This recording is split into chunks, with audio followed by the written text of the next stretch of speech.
Started. Oh Lord, the flood.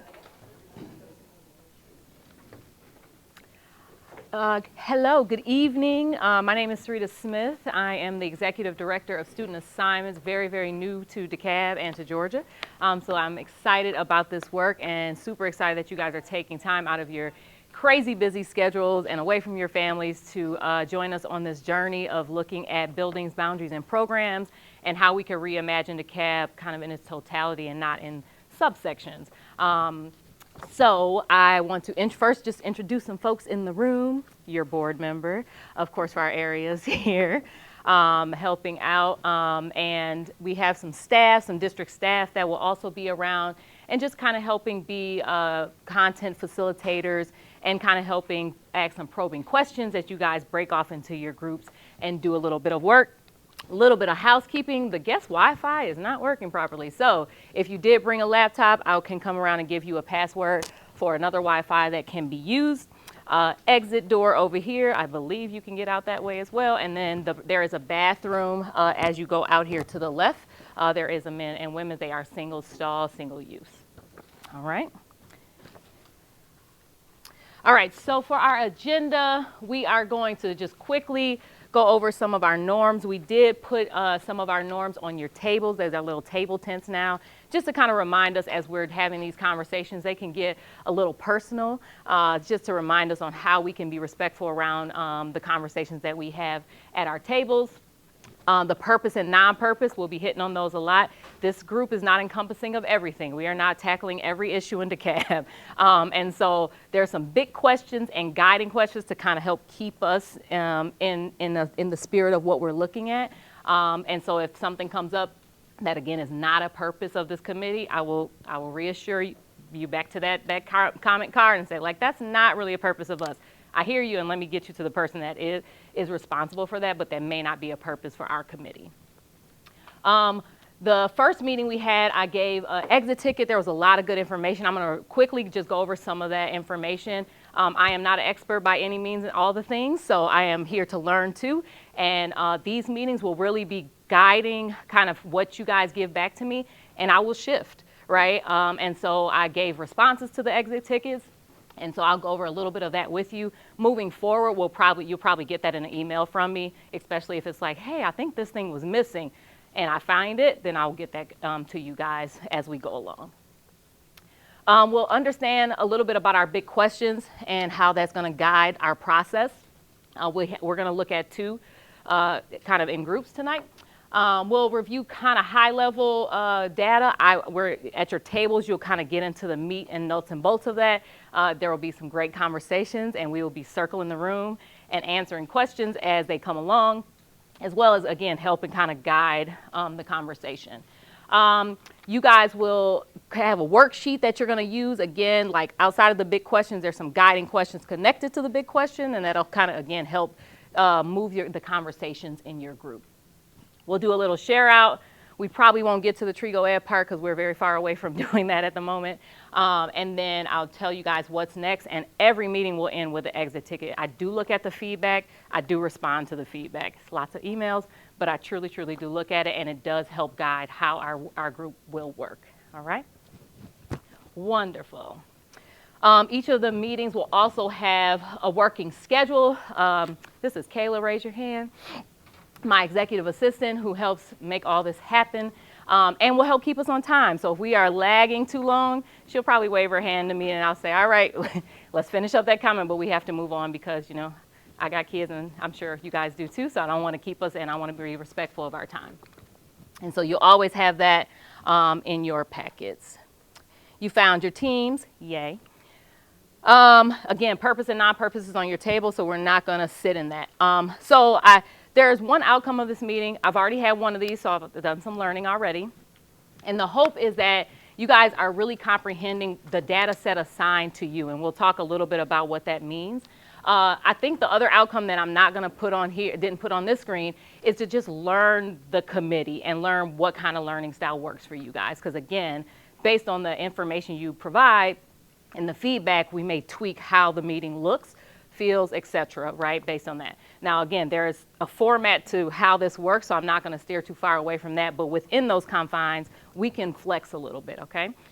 So that's kind of the other outcome. And the vision will always be the same and always be there. All right, so from the first meeting, got well, we got a lot of exit ticket information, but just some big kind of takeaways. A lot of appreciation for like what I was told was like real conversation, which was really from the people in the room. A lot of honest feedback from committee members and shared experiences that people who hadn't heard of and didn't know about. So that was really nice. And, you know, I appreciate that. I think it's really cool. Like, I'm a facilitator of this. Again, don't have all the answers. We will be bringing in a lot of district staff. We'll be bringing in our planning team. We'll be bringing in people from school choice to kind of give you guys a lot of information. And so I'm really facilitating the process. So that was really good to hear that people were engaged enough that they felt appreciated and was appreciative of the shared experience. There was some questions about specific history for specific schools or specific clusters. That's coming. Jumping the gun. We're not there yet. But we will be given as much information as possible. I'm trying to make the packet as dense as possible so you can have one-stop shop. There will be links. There will be sometimes places you have to go beyond the packet, but I'm going to try to put as much in that packet as possible so you, again, have a one-stop shop. And if not, it will be on our website with a link or how to get there. People would have liked to know, like, what is a takeaway? What should I end this session with? And so my push on that is that, again, depending on the group and depending on the area, that learning could look different and could change. It could change within the meeting as well. So I'm not going to tell you, like, and when you leave today, you should leave with this. I would love for you, the outcome piece will really be like what I want you to take. I want you to take away an understanding, or I want you to take away how we're going to learn together. There's no one-size-fits-all outcome that we're looking for. There is not that from the superintendent. It is not that from my division leader. Like, we really just want to reimagine. That's really the outcome. So each meeting isn't going to have something specific that you're going to walk away with, because a lot of them will bleed over into the next meeting. So we won't always be done with something after every meeting.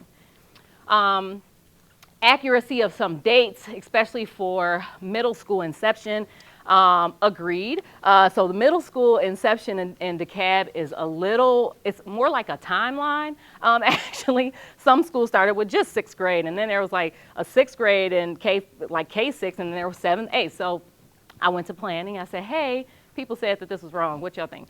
And so they gave me a whole timeline of how middle school works. I posted it on our website. I will let you guys know when I come to your groups where that is. So thank you for that. And then there was some like information or some feedback about missing student groups or IEP or multicultural groups in the history walk. So IEP is not purpose of this committee. We are not talking about how IEP students are supported. Now, where programs are could be, right, but not necessarily specific content around IEP education support. That is not this group. There's a whole division for that. Happy to tell you who that is. Multicultural groups was missing, though. So working on, like, when those students came in, especially in areas like Clarkston and that entire cluster, right? So some of that history is missing. Appreciate that feedback and working on, like, figuring out how to intertwine that. So just a little visual of, like, again, I'm learning the information too, and as I get it, I will make sure we correct it and get it to you guys. Okay, so how this works. So we are going to, because DeKalb is extremely large, it is not plausible that everybody's going to look at every single piece of data and learn everything about this district. So, which is also why we are in different committee groups, so we can look at it in different areas as well. In conjunction with being in committee groups, we'll also review huge data sets and we'll chunk them into your 5 groups. So you guys are in teams, so we could chunk data, which is called cluster analysis, and you guys might look at a certain set of data, and then we'll share back out. All of your information will eventually be in one place where you can see each group's information, feedback and takeaways as well, so you can get a holistic picture, but you guys will have different data sets to look at every time we meet. Your questions will kind of be related to your data set. Your probing questions, you can make your own questions. You can do whatever you want with it in those groups, but it's easier to chunk it up because it's just so much and it's so large, okay? Every time you will have something to document. We are working on, DeKalb's IT security is real tight. We thought we could just share these wonderful folders we made with you all. We cannot. So working on figuring out how to make this electronic so you guys can see, again, each other's information. So we're still brainstorming with IT about how to do that and still remain secure and within our security confines. But you guys will always have some kind of data worksheet. Today you'll probably write stuff down and we'll translate it. If someone in your groups has a laptop, you can just email us and we'll put it together, which is what happened last time. So we would really appreciate that if someone in the group has a laptop or an electronic device to email the information to us. And then we'll always do some kind of share out where you guys can share the information in here and push back and push forward in each meeting.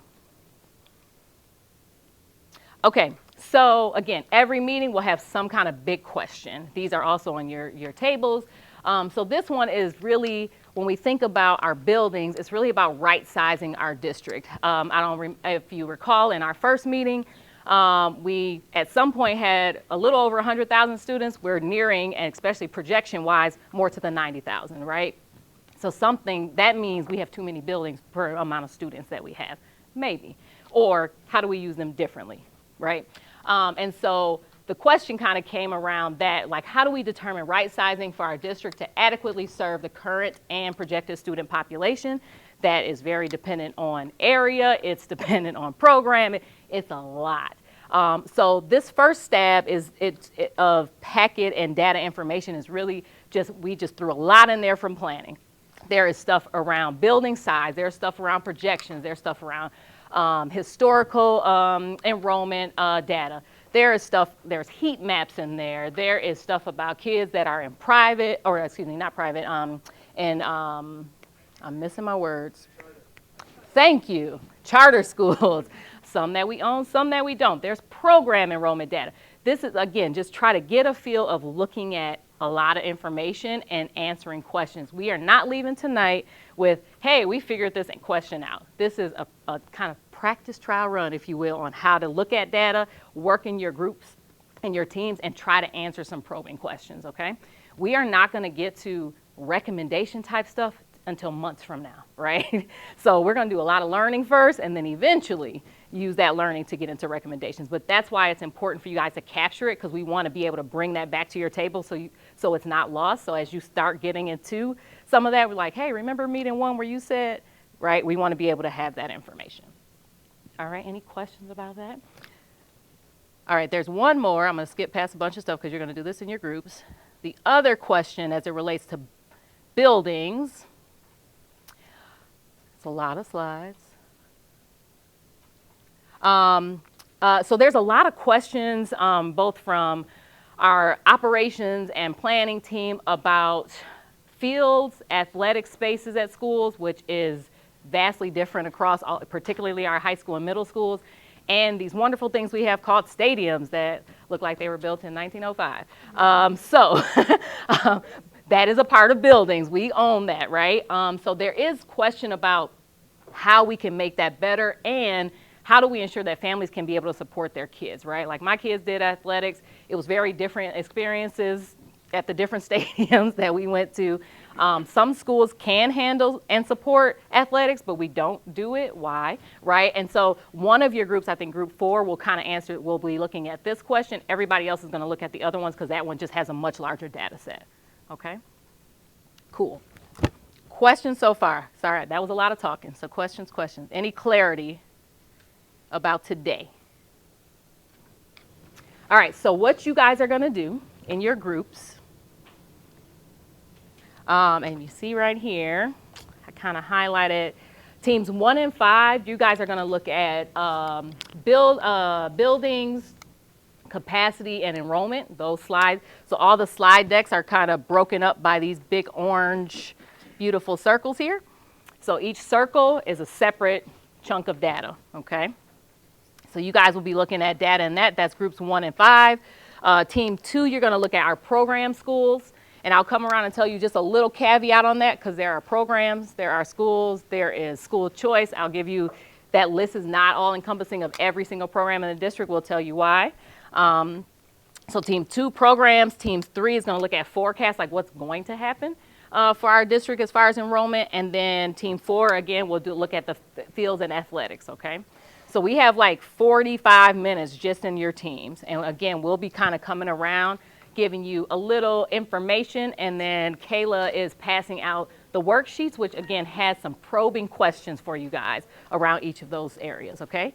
Then we're going to come back a little bit and do a little sharing, and I'll kind of tell you what's next and then what we're going to do in our next meeting possibly. All right, we're getting to work.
We're gonna bring it back to the center.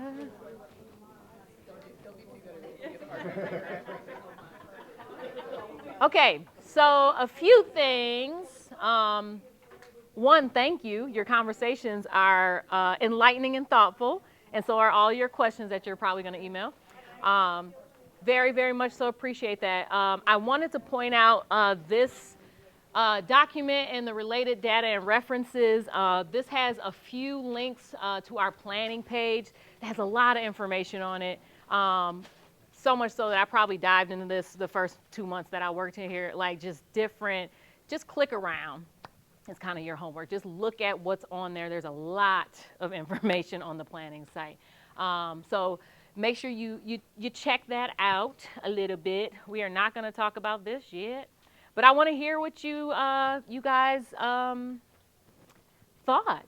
Let's start in the back and move forward. Nope, okay. That was a face. Let's start. Just kidding. Let's start with our group that did something different than everybody else. Group 4, team 4. Anyone with the mic? Oh, that's a mic. Yes. What? Are we just sharing our findings? Yeah, just your highlights of your conversation, just a few. Me?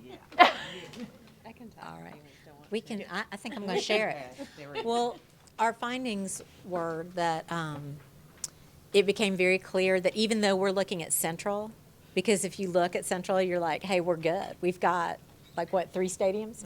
And the problem is there's only 5 in the whole district. So if we're here to reimagine and we're here to look at equity, then we have to look at it more holistically than just Central. So yeah, there's a problem there. And same thing like when we looked at, so that's for stadiums. We looked at pools. And the pools, there's 2 in the north end, there's 1 in Central, and then, oh, sorry, 0 in Central. I keep thinking that Lakeside, yeah. We've got one one in the south. Columbia, Yeah. one at Lakeside, one at Chamblee. Yeah, 2 in the That's north, it. yeah. I named Columbia Yeah, first. Columbia does. You know. No, I'm kidding. We had swim practice yesterday. That's what I was going to say. Even tennis courts, we would look, and when we were looking at some of the schools, they would have like only 2 tennis courts. And that sounds okay until you think about the fact that if you actually have a tennis team and you go out and do matches, you need a minimum of 4 courts, usually 4 to 6, so that everybody can be playing at the same time and you're not there till midnight.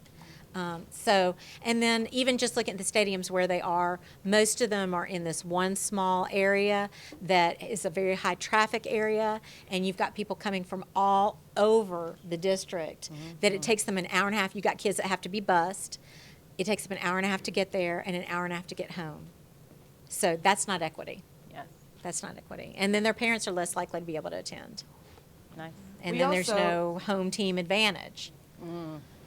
We also looked at the comprehensive master plan where you referenced for us to go look for the educational assessment score thing, and wondered who completed the assessment, honestly. So because Fair. some people's scores were 5 out of 5 for like outdoor spaces, like down the row, both middle schools and high schools, when we know that that's not accurate. And according to the website, the master plan was placed, in 2021. So that doesn't seem that long ago. But like, for instance, many of the sites would say that, not only are our tennis courts only 2 tennis courts, but we don't have large enough baseball or softball fields. Or track fields are not, the educational minimum. So, some of them would say that, some wouldn't. And then lighting. We know that lighting is not always at track and soccer fields / lacrosse fields and baseball stadiums. Like, we know, again, that a lot of the county's baseball stadium, like you said, we only have 2 baseball fields that have lighting. Therefore, I've been at games where, umpires have to shut it down. Like, it's dark, they can't see a ball. So that just ends games. Yeah. How does that happen? Lacrosse, not every school has, like, girls lacrosse. So who do we play? Where are we playing at? And, we get bumped even. We heard, Go ahead. Oh, sorry, only because my daughter played lacrosse. But no, but it's like you get all the way over there and somebody like scheduled two at the same time, and they always say, well, the boys is more important, and they bump the girls. Oh. But think about it, but say you're that girl that came from Panthersville and rode for an hour and a half and has to drive an hour and a half back. That happened more than once. Also, yeah, the scheduling. Yeah, I was about to say, let's encompass that with some scheduling. The scheduling was Not a problem. a non-purpose of this meeting. However, athletics is in my department, so I'm gonna be sharing some things when I get back. And there's new leadership there. There is some new leadership in athletics, so hopefully that won't be a thing. But thank you for that. We got some work to do on that area. Thank you. Team 3. I'll just hand this over to I you. said no's means no. I'm just a recorder. That's just one you wrote down. You could do it off the top of the head too. It don't have to be Faith in you. just what big good. pieces started to emerge when you guys were looking at your data set. We started to What y'all look at too? talk Sorry, about they did the- obviously athletic fields. the actual capacity of the schools. Okay. We talked about the Forecast. forecasting, programs being offered equitable across the board. We also talked about variables that the data really can't show us right now in regards to some of the stuff you was mentioning to help drive us to what those attendant outcomes need to look like, action steps to get us to that. We also talked about reimagining in the aspect of if the data drives the committee to make recommendations to the board to consolidate schools, it would be an excellent opportunity potentially to ensure that empty inventory of buildings just don't sit. But we have a plan in place to formalize specialty schools that are associated with cut academic scores for population of students to continue with their academic pathway, whatever that may be, whether it's STEM, aerospace, whatever the case may be. We talked about having schools that support artistic kids, and I only said that because I have a nephew that's autistic, so I do know some of the challenges that he experiences on a daily basis in his educational arena. So I'll pass the mic to my next colleague in case I left off anything. I think just in general, like you mentioned, forecasting was the key, and just managing various programs. One of the things we definitely noticed is Central is projected to increase enrollment, and it's the only one. And we looked at the reasons behind that. Some of them are maybe a little clear, others we're kind of unsure of, for various reasons. I think one of the things that came up was generations with lower enrollment for families are going to be a little bit smaller. Well, we see a lot of building going on within the central region, right? But what does that mean in all reality? Is like there's less single family homes, larger apartment complexes, high-end apartment complexes, but what does that mean for school enrollment? Like, does a few hundred apartments mean a few hundred more kids? The reality is it really doesn't. We also kind of took a look at how communities are rapidly changing as well. Thank you, guys. All right, team 3. You got it. I'm gonna swing. What team are y'all? 2. Team 2. Y'all can't clap for them and not clap for. Come on, equity.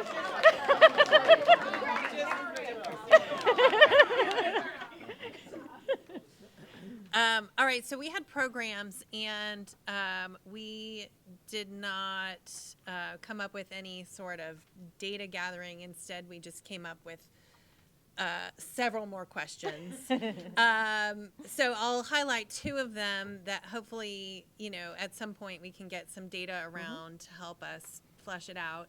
The first one being, what is the application rate for some of these programs versus what the enrollment levels are? For instance, Fernbank STT program, which according to our chart only has 99 students. That's only one semester, double that number, because they bring half the schools each semester. So Okay. we can double that number. Okay. And she's no science. She was my science course. Okay. Okay.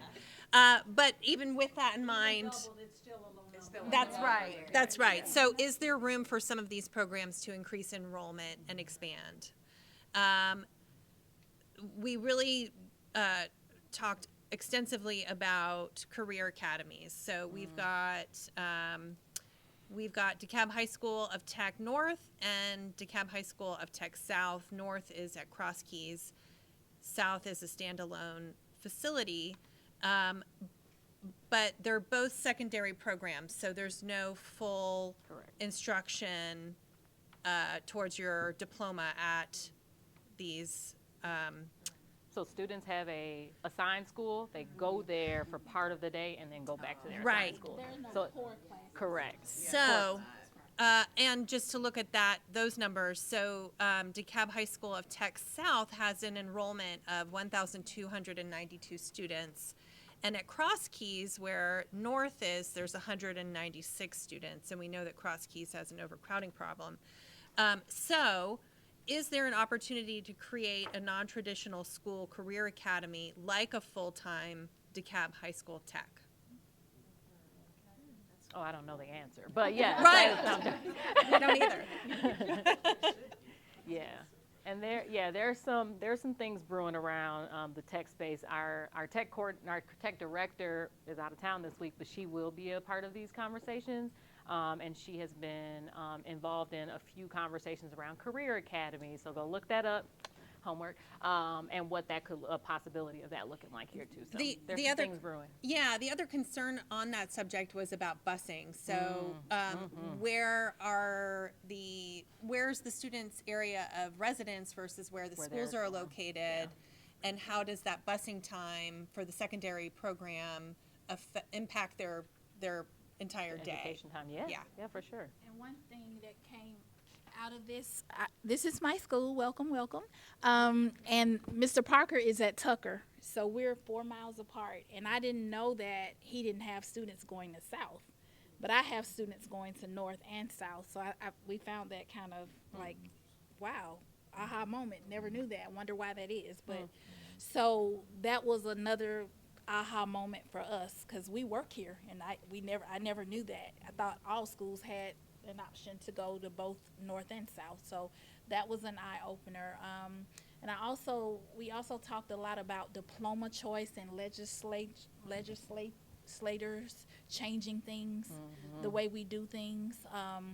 We talked about how we used to have a technical diploma and a college prep diploma, and now we're only at one diploma, and what does that do for the non-traditional kid? And so those kind of eye-opening things that could ultimately affect our programs when we start to pull back layers and look deeper at our our clientele. What do they want? What are their interests? And are we addressing those things and those needs? So Nice. All right. Thank you, Team 3.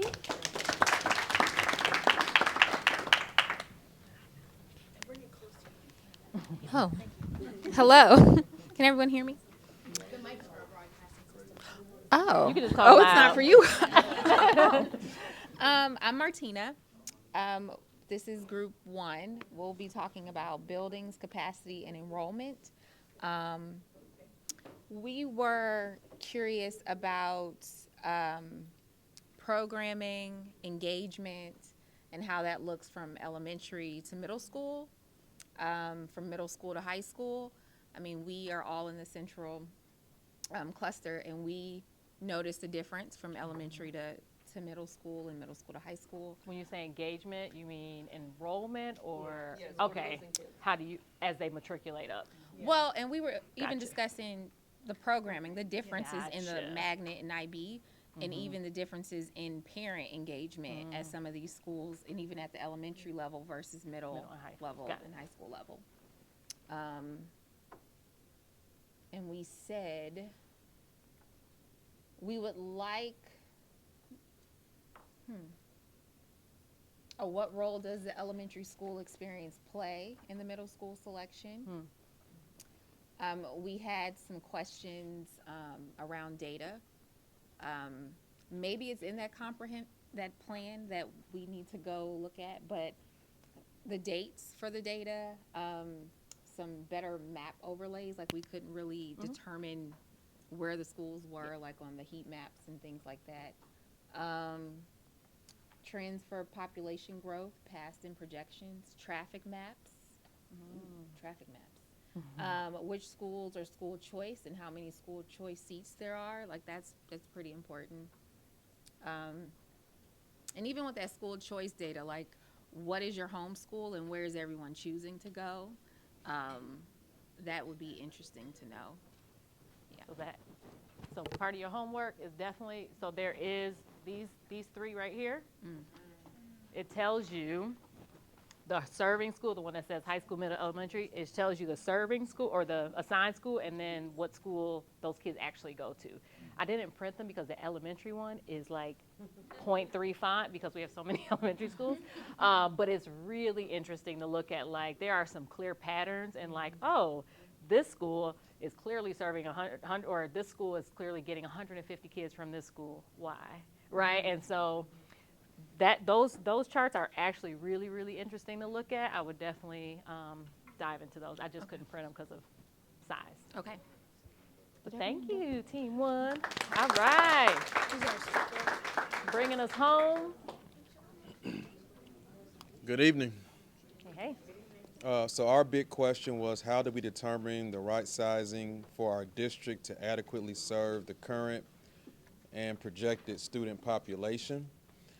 We basically went through the data and determined that our current capacity exceeded the total number of students that are enrolled in the central region. We broke it down by elementary school, middle school, and high school numbers.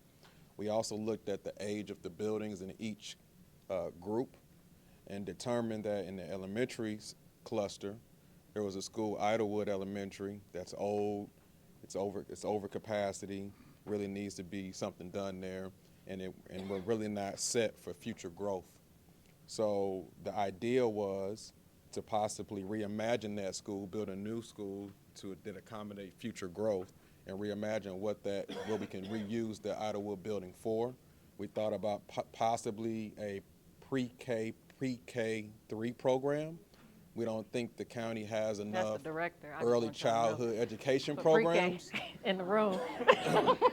So we like it. We talked about the McNair Early Childhood Discovery Learning Center, how that's a program that has a long wait list. There's a lot of families looking for early childhood education right now, and how we can solve that problem by reimagining that school. We looked at the middle school and determined that the capacity meets the enrollment there. There could be some future opportunities for future growth there, but the buildings are good. High school, we don't have enough space for high school, so we need to come up with a solution to maybe expand some of the schools. We're not quite there, as far as overage of capacity of enrollment in those schools, but there's maybe some opportunities to reimagine some of those schools and make them larger to account for future growth. And then we also looked at maybe some specialty programs. You mentioned some, I can't remember what you mentioned. Well, just with the excess capacity in all of our elementary schools, or the majority of the elementary schools, already kids are not able to go to pre-K in their elementary school, home elementary school, so there's an opportunity to use that extra space there. There may be a curriculum need for specialty programs within those elementary schools, so notwithstanding the fact that there is some excess capacity in elementary schools, it potentially could be used to bring more kids into the DeKalb system earlier and to keep them there, because you'll have more specialty types of programs that would meet the needs of, more special need type of kids within elementary school. There is the fact that some of the schools in our central DeKalb area, particularly Druid Hills cluster, has a 12% increase over the past couple of years. So, it's not to say that everything is right-sized, but nevertheless, we are in fairly good shape in central in terms of stability. In terms of seats. So I want to, we Yes. want to differentiate, it's not necessarily that every school Right, is total right seats, that's size, if right. you will. We have enough seats in Central, right? And something I think I mentioned to one group that planning talked to us about was that if we build a building, we can get reimbursed if we don't have enough seats. So us building Sequoia, so Sequoia for the north, right, is coming online. We're not getting reimbursed for that because technically in the district, we have enough seats. We just don't have them in the right place. That's the weird challenge, right? And so then the district has to make a conscious decision to say, like, I mean, we can't just move everybody, right? So we're going to build a building. Like, that makes sense, fine. But so that's the weird challenge, and I just want to make sure we differentiate seats versus where the schools are and the actual need. Thank you for that. I think one of the things we've used as well is Get the mic for me. what is that? Logged on. There you go. One important point that you made that we miss is that the need for more administrative space.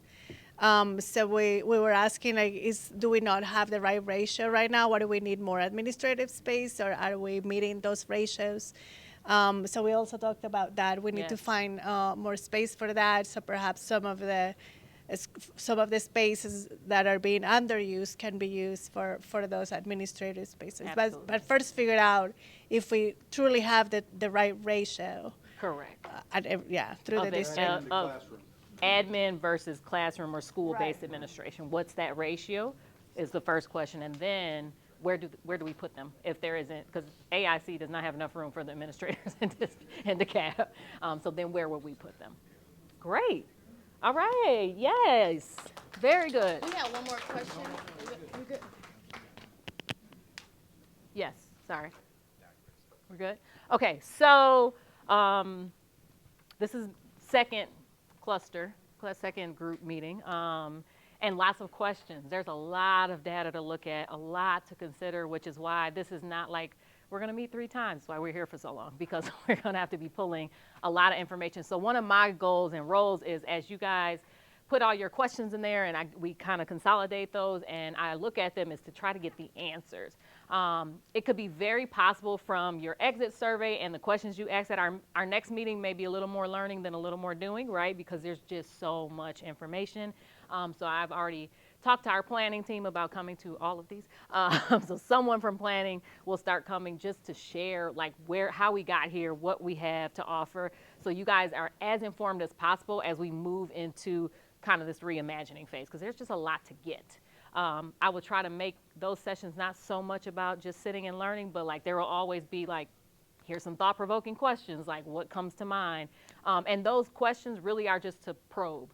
I did not expect you to answer anything tonight, but just to probe your thought. Here are some things we've been thinking about in our department in planning.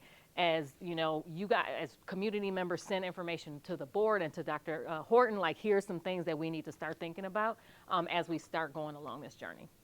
Okay, so next steps, again, you can also email, like if questions come up in the next week or something, you could always email us, just like what else do we need? What other processes do we need? What other data are you looking for? Which I know you guys collected a lot of that, so make sure that gets to me. And I'll do my best to work with our team to get that.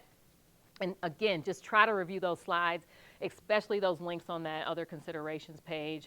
We have a good chunk of schools that are under enrolled and a good chunk over enrolled. We have to do something about that because having modulars outside of schools is not pretty aesthetically, but it also, if you could imagine your child having to like go outside to a modular to class, and right, like something's inequitable about that. It does not sit right with my spirit.